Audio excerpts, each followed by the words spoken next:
Assalamualaikum warahmatullahi wabarakatuh. Apa kabar pemirsa yang dirahmati Allah? Semoga Anda senantiasa sehat dan selalu berada dalam lindungan Allah Azza wa Jalla.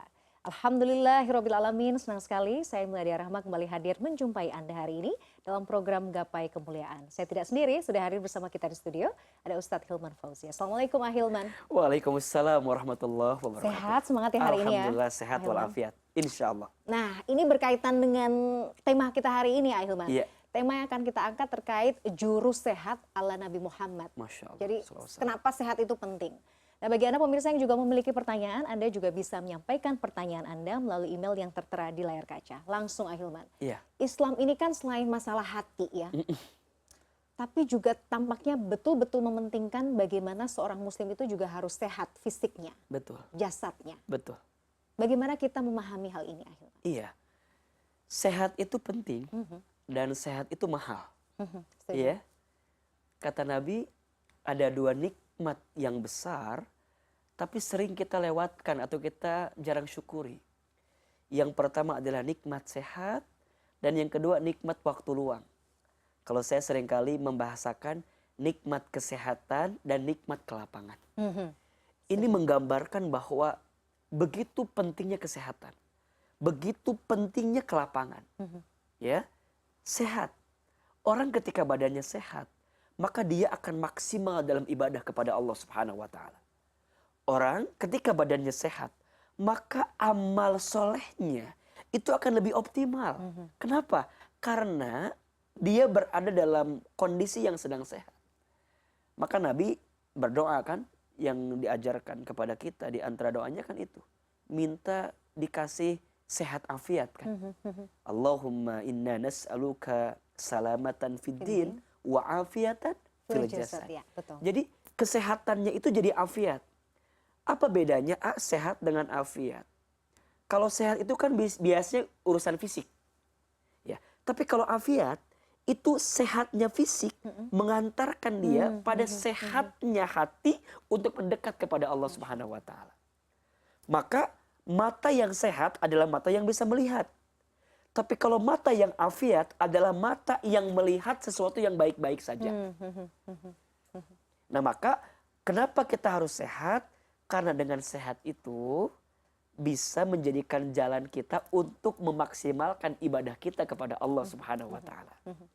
Dua, muslim yang sehat itu, muslim yang kuat itu lebih dicintai oleh Allah daripada muslim yang lemah. Kenapa? Karena saat dia mendapatkan kesehatan dalam dirinya, kekuatan dalam dirinya, itu menjadikan dia punya izzah, punya kemuliaan. Sehingga dengan kesehatannya tadi, dia maksimalkan juga pada ujungnya kedekatan dia dengan Allah Subhanahu wa taala. Dan Rasulullah SAW memberikan kepada kita bagaimana cara sehat. Karena beliau itu adalah sosok yang sangat sehat, sangat kuat. Walaupun beliau pernah sakit, ya. Tetapi jika dilihat dari sepanjang perjalanan hidupnya, beliau itu adalah orang yang bugar, sehat, kuat, dan itu dilihat dari pola hidup beliau, kesehariannya yang mengantarkan beliau menjadi pribadi yang sehat. Apa yang kita bisa contoh dari pola hidup beliau? Ya, Ahilman? banyak sekali. Tentu dari pola-pola kehidupan yang sangat dekat dengan kita. Pertama, misalnya dari pola makan. Aduh, ini nih bahaya nih. Nanti pola tidur. Pola tidur. Nanti pola aktivitas yang diisi oleh beliau. Termasuk bagaimana beliau mengelola emosinya, mengelola hatinya. Betul. Jadi bicara kesehatan itu kan banyak aspek. Misal yang pertama pola makan tadi. Bagaimana Nabi menghadirkan pola makannya? Masya Allah. Satu, Nabi itu pasti hanya makan yang halal. Oke, penting. Dan toyib. Dua, berarti otomatis beliau menjauhkan dari makanan yang haram. Diisi dengan yang halal, jauh dari yang haram. Ya. Yang ketiga, beliau itu punya pola makan yang secukupnya. Bahkan disebutkan dalam gambaran keadaannya itu, beliau itu makan ketika lapar, berhenti sebelum kenyang. Kalau kita gimana?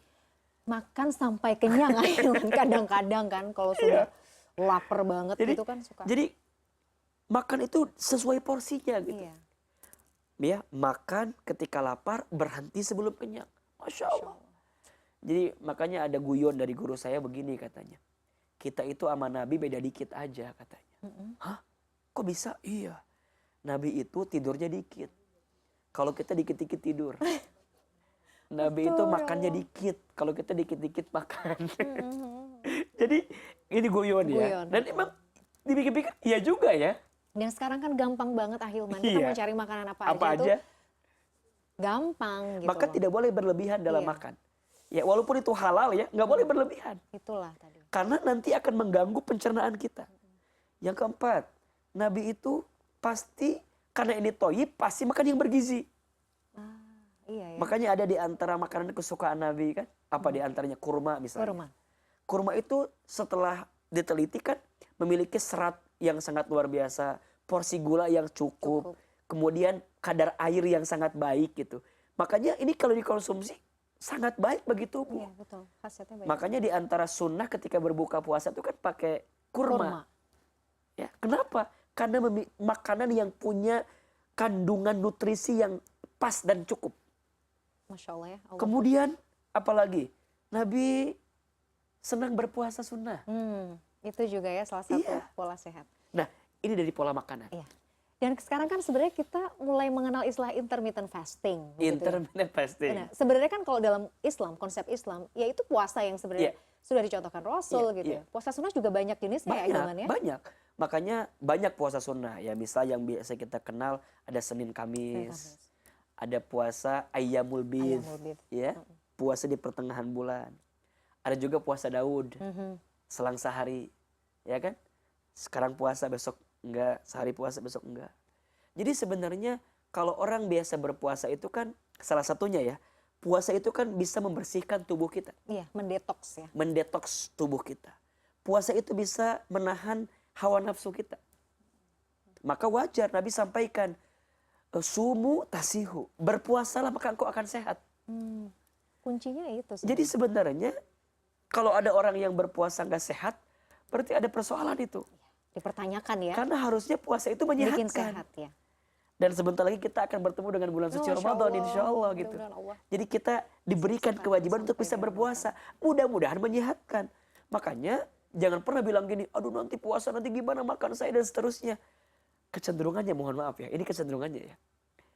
Orang kalau udah puasa itu, pengeluarannya itu makin banyak makin dikit. Makin banyak Hilman. Buka puasa sama teman SD, buka puasa dengan teman komplek ini gitu ya. Dan kadang riweh kita tuh. Iya, betul. Kalau buka semua dibeli kan? Meribetkan diri sendiri sebenarnya. Iya. Coba Lapar apa? mata. Minumannya banyak. Ada Manis A, ada B, semua. ada C, ada D. Ada gorengannya, ada itunya, ada ininya. Banyak sekali. Nasi sebakul. Pertanyaannya itu dimakan semua enggak? Enggak. Ternyata buat Ya selfie Allah. ketika dia buka. Alhamdulillah, buka puasa hari pertama. Allah, Gitu kan. oke. Betul. Dan bukankah puasa itu mengajarkan kita menahan hawa nafsu? Terus kenapa tuh pas buka meniriwah gitu? Pas buka apa? Semuanya pengen kita Lapar beli. mata Hilman. Karena Iya. lapar mata. Berarti ada hakikat puasa nih yang Kelewat ya. belum masuk ke dalam hati kita, ke dalam diri kita. Puasa itu luar biasa. Membersihkan tubuh, puasa itu menahan hawa nafsu, dan puasa Menyehatkan. itu juga memang menyehatkan. Oke. Maka ketika Nabi mengatakan seseorang yang baik itu adalah yang tidak memperturutkan perutnya untuk diisi dengan berbagai macam hal. Masya Allah. Dan kalaupun harus diisi, ada 3 bagian kan? Sepertiga untuk makanan, sepertiga untuk minuman, sepertiga untuk udara. bernafas, Oke, untuk udara. Nanti kita bahas lagi Ya. terkait jurus sehat ala Ala Nabi Rasulullah. ini. Pemirsa jangan kemana-mana, Gapai Kemuliaan akan kembali sesaat lagi.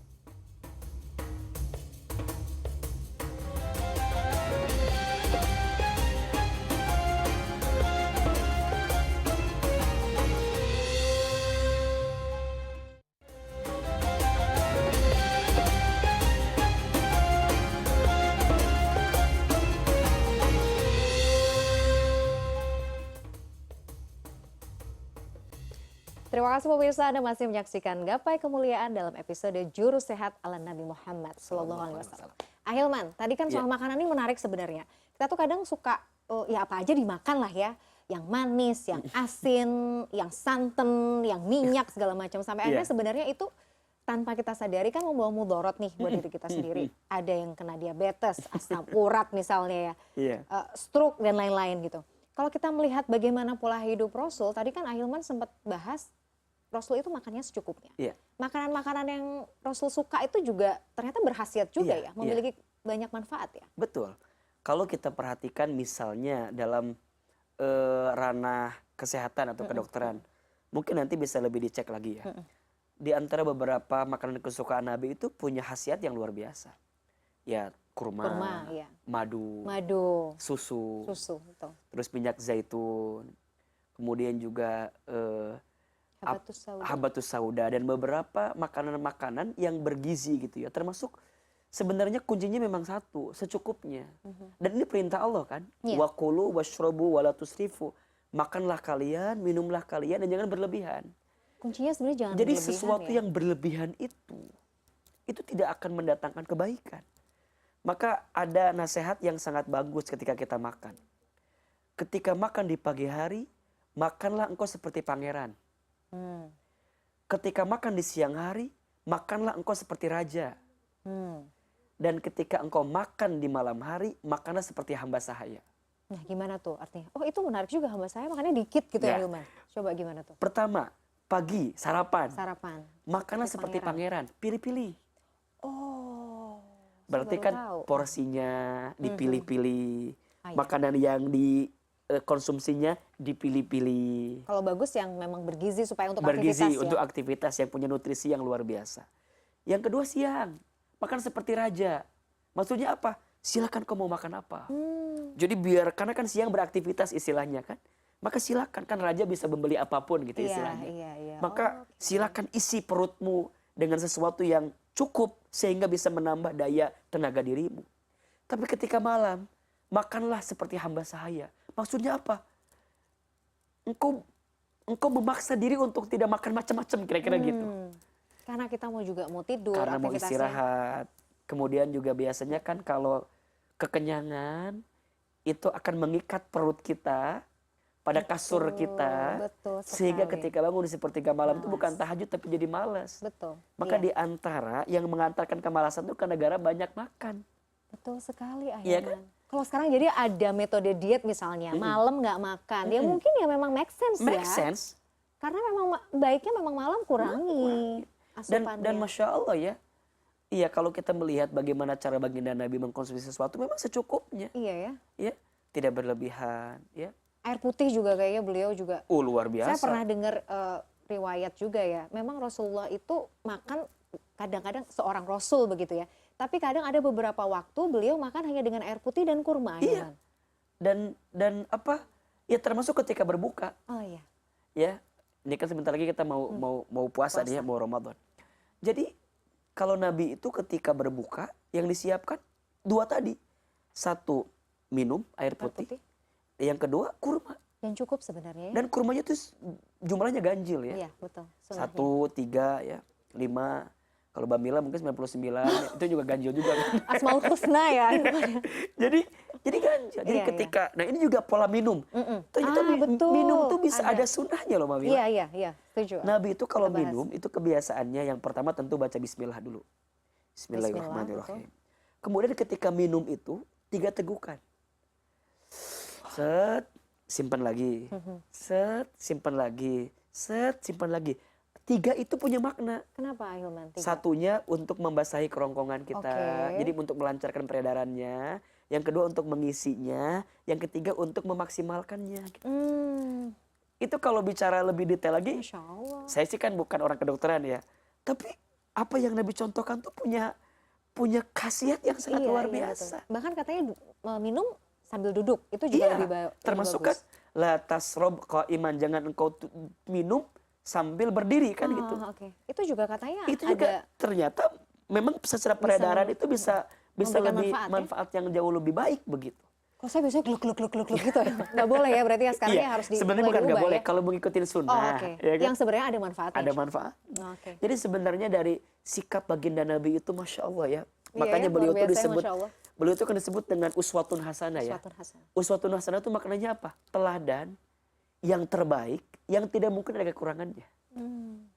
Maka Nabi disebut sebagai uswatun hasanah, teladan baik yang tidak akan mungkin ada kekurangannya.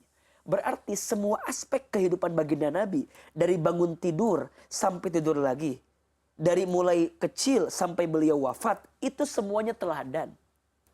Termasuk pola kehidupan sehari-hari. Iya, betul. Jadi kita tinggal ngikutin aja sebenarnya. Jadi ada gitu loh, ada gambarannya, ada panduannya.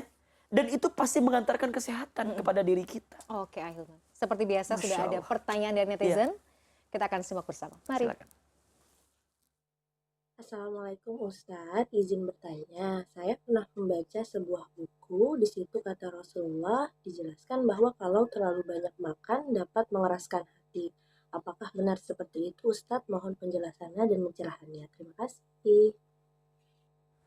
Iya, itu tadi pertanyaan dari Mbak Diah. Iya. Seorang guru loh Ahilman ini, Masya Allah. Apakah betul makan Iya. banyak itu bisa mengeraskan hati? Betul. Jadi di antara sesuatu yang akan berdampak buruk terhadap hati seorang anak Adam itu adalah karena terlalu banyak makan. Karena dia terlalu banyak makan, ujungnya akan mengantarkan dia menjadi seorang yang pemalas. Iya. Karena dia pemalas, ujungnya nanti dia jadi tidak maksimal dalam menghadirkan amal ibadahnya. Nah, amal ibadah yang tidak maksimal itu mengeraskan hatinya. Kalau kerasnya hati, maka akan timbul penyakit-penyakit yang lainnya, kan gitu. Jadi berangkat dari hulu ke hilir nih.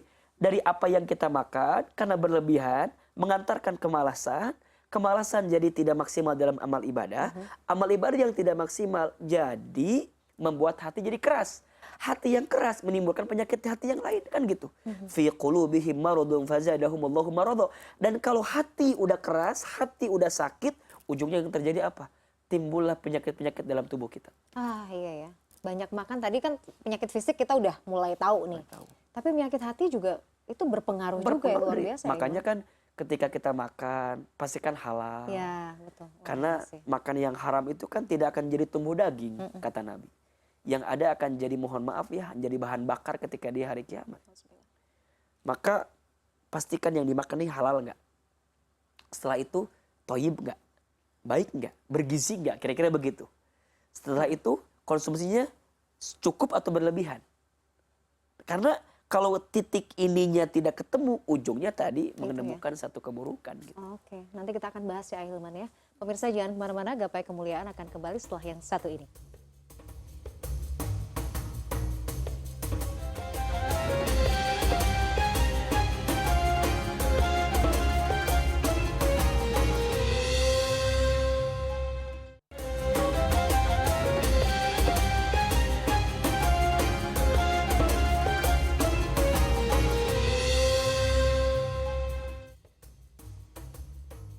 Ya pemirsa, Anda masih menyaksikan Gapai Kemuliaan dalam episode Jurus Sehat ala Nabi Muhammad SAW.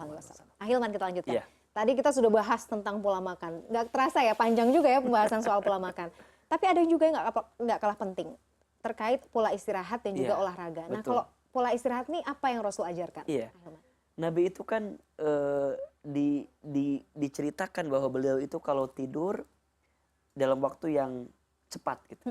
Jadi tidur lebih awal, bangun lebih awal. Bahkan juga dalam beberapa kisah itu diceritakan Nabi itu setelah Isya tidak ada aktivitas yang berkepanjangan gitu. Jadi langsung beliau istirahat. Jadi nggak ada istilah begadang ya? Itu begadang jangan begadang ya? Iya.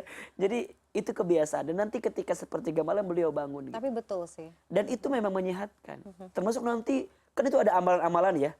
Jadi kalau kita bangun di sepertiga malam, kemudian kita ambil air wudhu, kemudian sholat tahajud, banyak istighfar, ketemu sholat sunnah sebelum subuh, sholat subuh berjamaah di masjid, tidak keluar sampai waktu syuruk, kemudian dia dirikan sholat, kemudian dia keluar dengan keadaan setelah bersedekah, berarti jangan tidur lagi setelah subuh. Ah, itu biasanya kan memang ada larangan ya? Ada larangan. Termasuk di antara yang menghambat rezeki, salah satunya adalah kebiasaan tidur setelah subuh. Biasanya pas puasa suka begitu tuh, habis sahur. Kebayang kan? Ya, kebayang. Tidur setelah subuh aja nggak boleh. Apalagi kebablasan nggak sholat subuh. Gitu kan? Ya Allah, betul. Okay. Maka wajar kalau dalam keterangan disebutkan sholat 2 rakaat fajar sebelum subuh, lebih baik daripada dunia beserta isinya. Barang siapa yang sholat subuh berjamaah di masjid, maka di hari itu dia ada dalam penjagaan Allah Subhanahu wa taala. Barang siapa yang setelah sholat subuh kemudian dia tidak keluar dari tempatnya, kemudian dia duduk di tempat itu sampai datangnya syuruk, kemudian sholat 2 rakaat, maka dia mendapatkan pahala seperti haji dan umroh sempurna. Jadi selain banyak amalan, di dalamnya ada keberkahan dan kebaikan, juga menambah kesehatan. Iya ya. Makanya tidak mungkin Nabi itu mencontohkan sikapnya kecuali mendatangkan kebaikan, masuk kesehatan. Coba kalau kita ikuti, insya Allah. Aduh, sehat lahir batin ini Lahir judulnya. Belum lagi aktivitasnya, olahraga. Iya, olahraga. Beliau itu kan Punya disebutkan favorit ya. badannya itu kan, favorit. aduh saya jadi insecure gitu ya. Kan badannya katanya perutnya tuh sterek gitu kan. Six pack. Six pack ya. Terus bahunya Allah, itu bidang. Jauh lah sama kita malah ya, sama saya. Kalau kita one pack kayaknya. Gelambir. Jadi Masya Allah sampai digambarkan betul. kan wajahnya Bugar itu tampan luar biasa. Abu Hurairah itu menggambarkan wajah Nabi itu saking tampannya ya. Jadi saking dekatnya aku tidak bisa menatapnya. Jadi kalau lagi dekat tuh nggak bisa natap karena saking bercahayanya. Kalau sedang jauh, walaupun jauh udah kelihatan pancarannya. Jauh udah kelihatan pancarannya, dekat saking glowingnya kalau bahasa kita ya. Saking kerennya. Gak perlu pakai skincare. Gak perlu pakai skincare. Saking luar biasa cahayanya sampai aku tak bisa menatapnya karena cahayanya begitu bersinar gitu. Maka Baginda kan punya olahraga yang rutin, diantaranya kan 3 yang beliau sunnahkan, salah satunya berkuda, berenang, memanah. Itu kan punya makna. Berkuda tentang ketangkasan, memanah tentang fokus. Berenang tentang kecepatan dan sesuatu yang sangat taktis untuk bisa kita hadirkan, punya target dalam hidup, punya fokus dalam hidup. Ya. Jadi ada hikmah di balik pola-pola hidup yang Nabi hadirkan. Termasuk yang terakhir, pola hati. Waduh, itu dia. Jadi sehatnya berangkat dari pola makan, pola istirahatnya, pola olahraganya, maka beliau pun juga punya pola hati yang begitu menenangkan. Pandai menahan marah. Ya kan mungkin Mbak Mila pernah dengar cerita Nabi ketika diludahi. Iya, betul. Tapi beliau Masya Allah, ketika orang itu sakit, siapa yang nengok duluan? Baginda Nabi SAW. Kata Nabi, tumben mana nih yang biasa ngasih saya sesuatu sebelum saya pergi ke masjid. Kata orang, dia lagi sakit, maka datang. Iya. Gimana gak makin cinta ya sama Allah. Rasul ya, Masya Allah. Maka ada lagi kisah yang lain kan. Ada orang yang suka menghina Nabi. Orang buta yang suka menghina Nabi itu. Satu kali, ya orang buta itu, dia gak tahu kalau selama ini kan yang nyuapin tuh Nabi. Iya. Jadi pulang dari masjid Nabi suapin enak sekali. Padahal dihina terus. Satu kali Nabi wafat. Maka Abu Bakar bertanya kepada Aisyah radhiyallahu anha. Aisyah putriku, apa kebiasaan Nabi yang tidak aku ketahui? Yang kira-kira aku bisa lakukan lagi, kata Aisyah. Nabi itu dulu sering nyuapin seorang Yahudi yang suka menghinanya. Yang matanya buta itu. Kok bisa? Padahal kan sering menghinanya. Iya. Maka singkat cerita Abu Bakar mendatangi Yahudi tersebut. Kemudian menyuapi. Kata Yahudi tersebut, ini siapa yang nyuapin? Kok gak seenak sebelumnya? Ya, Masya Allah. Jadi Nabi itu kalau nyuapin orang yang menyakitinya itu, jadi dibuat lembut sekali, dibuat pulan sekali baru dimasukin. Makanya ketika Abu Bakar nyuapin orang Yahudi itu, dia mau bilang, ini bukan yang biasa nyuapin aku. Mana orangnya? Ya Allah. Maka Abu Bakar menjawab, orangnya telah wafat. Siapa? Muhammad, orang yang biasa engkau hina selama ini. Jadi pola hatinya udah sehat. Makanya jiwa yang sehat mengantarkan badan yang sehat. Iya. Bangunlah jiwanya, bangunlah badannya, kan begitu. Betul ya. Jadi pola makannya sehat, pola istirahatnya sehat, pola olahraganya sehat, dan pola hatinya pun juga sehat. Itu jadi paralel ya Ahilman ya. Satu rangkaian, kalau insya Allah kita menjaga itu tadi 3, Sehat. hatinya juga insya Allah ini. Insya Allah sehat. Terhindar dari penyakit hati insya Allah. Pasti. Oke, baik. Tidak terasa ya Masya Ahilman ya. Allah. Kita sudah sampai di penghujung acara. Masya Allah. Ini jadi merenung, semoga juga menambah rasa cinta kita kepada Nabi Rasulullah Muhammad SAW. Pemirsa, tidak terasa kita sudah sampai di penghujung program Gapai Kemuliaan. Semoga apa yang sudah kita bahas tadi bisa menjadi bekal untuk menjalani hidup yang lebih baik lagi dan insya Allah menjadi hamba Allah yang lebih soleh. Amin ya robbal alamin. Saya Meladia Rahma dan juga Ustadz Hilman Fauzi undur diri. Insya Allah kita akan berjumpa kembali dalam gapai kemuliaan berikutnya. Wabillahi taufiq wal hidayah. Wassalamualaikum warahmatullahi wabarakatuh.